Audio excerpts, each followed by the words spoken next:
我同麥師母喺舊年11月23由多倫多搬到嚟香港，住喺呢個那打素基金嘅護康院，有啲人誤會係護老院，但係佢其實就唔係，其實就係保護健康，凡係健康方面有需要嘅，咁佢可以入嚟短期或者長期，或者好似我哋咁樣住到離開世界為止。咁所以係叫做護康院，唔係護老院。不過我哋呢就係當做護老院咁樣入嚟咯。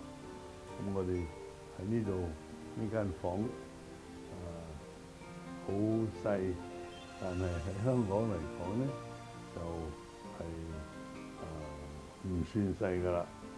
咁我哋喺呢度一路繼續住落去，住到天父帶領我哋離開世界，回到天家。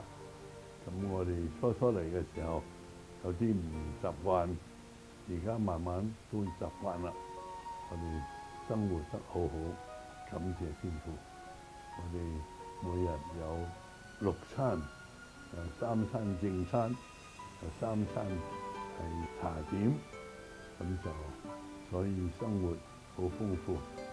喺度有一啲嘅主日崇拜，又有一啲嘅播音報導，全部都相當好。我哋喺呢度住得好舒服。咁我好簡單向大家報告一下。